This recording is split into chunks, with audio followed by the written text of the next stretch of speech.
एक समय की बात है। पालमपुर नाम का एक गांव था। उस गांव में रमेश नाम का एक आदमी रहता था। उसकी माला नाम की लड़की से नई नई शादी हुई थी, पर वो उसको बिल्कुल भी पसंद नहीं करता था। ऐसे ही कुछ साल बीत जाते हैं और माला एक बेटे को जन्म देती है। माला को लगता है कि बच्चे के आने से रमेश बदल जाएगा, पर ऐसा बिल्कुल भी नहीं होता। रमेश तो फिर भी माला को खूब मारता है और उसे अपने बच्चे से भी बिल्कुल प्यार नहीं होता। माला, ए माला, कहाँ मर गई? चल बाहर निकल। जी क्या हुआ? मैं मोनू को सुला रही थी, उसकी तबीयत बहुत खराब है ना। तुझे बस मोनू के बहाने आराम करना होता है। चल अब जल्दी से अलमारी से पैसे निकाल कर ला। जी वो तो मोनू की दवाई के लिए है, घर में बस वही पैसे बचे हैं। आप वो पैसे मत लेकर जाओ। मुझसे जुबान लड़ाएगी तू? बोला ना, पैसे लेकर आ अभी के अभी। मैं आपको वो पैसे नहीं दूंगी, चाहे कुछ भी हो जाए। तेरी इतनी हिम्मत? तुझे तो मैं अभी बताता हूँ। देखता हूँ तू कैसे मुझे पैसे लेने से रोकेगी। रमेश अंदर जाकर अलमारी खोलता है और पैसे निकालने लगता है। माला उसको रोकने लगती है। रमेश को माला पर इतना गुस्सा आता है कि वो कोने में पड़े एक डंडे को उठाता है और माला को पीटना शुरू कर देता है। मुझे मत मारो, मुझे मत मारो, छोड़ दो मुझे, मुझे छोड़ दो। आज तो मैं तेरा काम ही खत्म कर दूंगा। वो माला को इतना मारता है कि माला बेहोश हो जाती है। रमेश उसे घर से खींचता हुआ खेत में ले जाने लगता है। अरे रमेश, तुम ये सब क्या किए जा रहे हो? पागल हो गए हो क्या? अगर तू या कोई भी बीच में बोला तो उसकी भी डंडे से मार मार कर ऐसी हालत कर दूंगा। अब तो कुछ बोलना भी गुनाह हो गया है। अरे भैया, आजकल किसी के घर के मामलों के बीच में नहीं बोलना चाहिए। जो हो रहा है होने दो बस। रमेश माला को खेत में फेंक आता है और गांव का कोई भी व्यक्ति उसे कुछ नहीं कहता। रमेश अपने बच्चे मोनू को भी उठाकर माला के पास ही फेंक आता है। माला के शरीर पर बहुत चोट लगी होती है। उसके शरीर से खून बह रहा होता है और उसका बीमार बच्चा उसके बगल में पड़ा बुरी तरह रो रहा होता है। कुछ ही देर में वहाँ खून की खुशबू से बहुत सारी चील आकर इकट्ठा हो जाती है। धीरे धीरे वो माला के शरीर को नोच कर खाने लगती है और वो मर जाती है। रमेश को अपनी बीवी और बच्चे के मरने का कोई दुख नहीं होता और वो कुछ समय बाद दूसरी शादी कर लेता है। एक दिन जब कुछ लोग खेतों में काम कर रहे होते हैं। अरे सुनो जी, मैंने टिंकू को वहाँ छांव में पेड़ के नीचे लिटा दिया है। आप जरा उसका ध्यान रखना, मैं बस ये पालक काट कर आती हूँ। ठीक है लक्ष्मी। लक्ष्मी पालक काटने में लग जाती है और रामलाल पानी पीने के लिए पास में ट्यूबवेल पर चला जाता है। उनका बच्चा टिंकू उठकर बैठ जाता है और मिट्टी में खेलने लगता है, पर तभी वहाँ एक चील उड़कर उसके पास आ जाती है। अरे ये चील कहाँ से आ गई? अजी सुनते हो? जल्दी से टिंकू को इसके पास से हटाओ। रामलाल जल्दी से उस चील के पास उसे उड़ाने जाता है, पर वो चील अचानक एक बड़ी सी चील चुड़ैल में बदल जाती है। लक्ष्मी और रामलाल एक चुड़ैल की शक्ल की इतनी बड़ी चील देखकर घबरा जाते हैं। हे भगवान, ये क्या है? चील या चुड़ैल? अजी आप जल्दी से टिंकू को उठाओ, मुझे बहुत डर लग रहा है।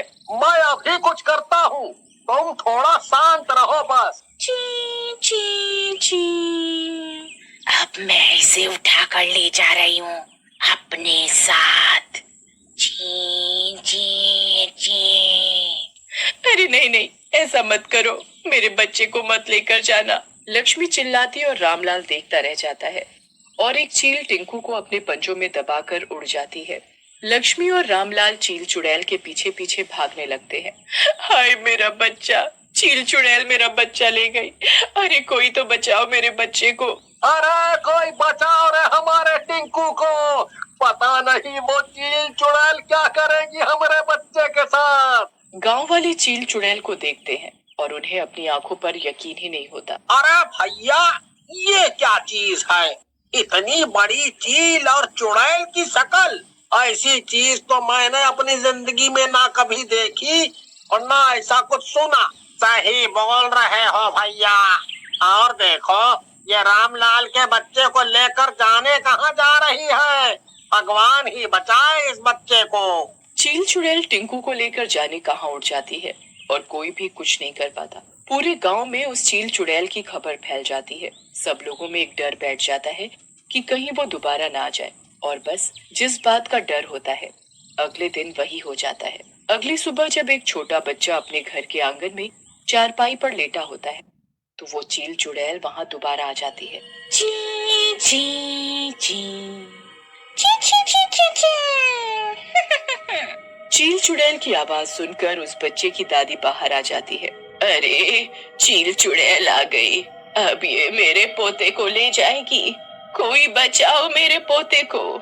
उस बच्चे की दादी इतनी बूढ़ी होती है कि वो जब तक चारपाई तक अपने पोते को उठाने पहुंचती है तब तक चील चुड़ैल उसके पोते को अपने पंजों में दबोच कर उड़ जाती है। चील चुड़ैल के कहर से गांव के लोग बहुत ही परेशान हो जाते हैं। उनके मन में इतना डर बैठ जाता है कि वो अपने बच्चों को घर के बाहर निकालना ही बंद कर देते हैं। एक दिन रमेश अपनी दूसरी बीवी से उस चील चुड़ैल के बारे में बातें कर रहा होता है। अरे पुष्पा, क्या ये बात सच है कि गांव में कोई चील चुड़ैल बच्चों को उठा उठा कर ले जा रही है? जी बिल्कुल सच है। वो चुड़ैल जाने कितने बच्चों को गांव से उठाकर ले जा चुकी है। हमारा बच्चा भी अभी बस 4 महीने का है। मुझे तो बहुत ही डर लग रहा है कि मैं अपने बच्चे को उस चील चुड़ैल की नजरों से कैसे बचा कर रखूंगी। वैसे ही मैंने सुना है कि चील की नजर बहुत ही तेज होती है। अरे पुष्पा, तुम बिल्कुल चिंता मत करो, मैं हूँ ना। मेरे होते हुए कोई चील या चुड़ैल हमारे बच्चे के आसपास भी नहीं आ सकती। रमेश अपनी बीवी पुष्पा और बच्चे के साथ छत पर धूप सेक रहा होता है कि अचानक एक चील उनके बच्चे के पास आकर बैठ जाती है। हे भगवान, ये चील कहाँ से आ गई? छू छू, जा जा यहाँ से चल। चील एक पल में बड़ी सी चुड़ैल का रूप ले लेती है और बच्चे को पंजों में दबोच लेती है। ये तो चील चुड़ैल है, छोड़ दो मेरे बच्चे को, जाने दो हमें।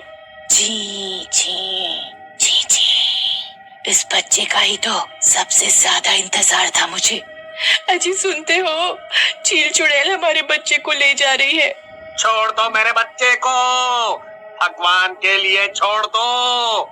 इस बच्चे का इतना दुख तो कभी दूसरे पर तरस क्यों नहीं आया तुझे? चील चुड़ैल इतना कहकर बच्चे को लेकर उड़ जाती है। रमेश और पुष्पा रोते चिल्लाते रह जाते हैं। चाहे कुछ भी हो जाए, मैं अपने बच्चे को कहीं से भी ढूंढ कर लाऊंगा। रमेश सारे गांव वालों को इकट्ठा कर लेता है। हमें उस चील चुड़ैल को पकड़ना ही होगा। आखिर कब तक हम अपने बच्चों को ऐसे घर में छुपा कर रखेंगे? पर हम कर भी तो क्या सकते हैं? हमें एक बहुत बड़ा जाल बिछाना होगा जिससे कि हम उस चील चुड़ैल को पकड़ सकें। गांव वाले रमेश की बात से सहमत होते हैं और एक बहुत बड़ा जाल गांव के बीचों बीच बिछा देते हैं।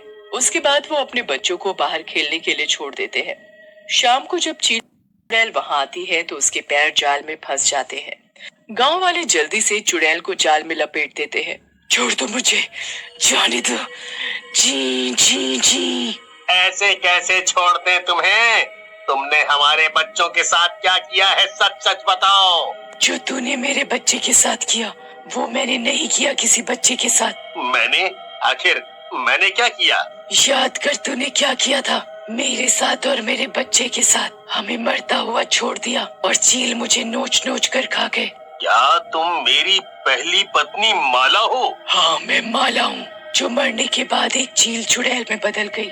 उसके बाद मैं तुमसे और इन गांव वालों से बदला ले आई हूँ, क्योंकि किसी ने भी मुझे या मेरे बच्चे को बचाने की कोशिश नहीं की। मुझे माफ कर दो माला, मैं तुम्हारा कातिल हूँ। तुम मेरी जान ले लो, मुझे माफ कर दो। मैंने तुम्हें और अपने बच्चे को मार डाला। मैं कितना बुरा हूँ। हाँ माला, हमें माफ कर दो। हमसे बहुत बड़ी गलती हो गई। हमारी वजह से तुम और तुम्हारा बच्चा मर गया। मेरा बच्चा आज भी जिंदा है। क्या? सच में? मेरा मोनू जिंदा है? कहाँ है वो माला? मुझे उसके पास जाना है, उसे देखना है। चलो सब मेरे साथ। रमेश और कुछ गांव वाले चील चुड़ैल की पीठ पर बैठ जाते हैं और उसके बाद वो चील चुड़ैल उन्हें अपने साथ उड़ाकर दूर एक खूबसूरत सी जगह पर लेकर जाती है, जहाँ वो सारे बच्चे बड़ी हंसी खुशी खेल रहे होते हैं, जिनको उसने उठाया था। मैंने किसी को नहीं मारा था, मैं बस तुमको और सबको सबक सिखाना चाहती थी। वो देखो, हमारा बच्चा मोनू। रमेश रोता हुआ मोनू को गले लगा लेता है।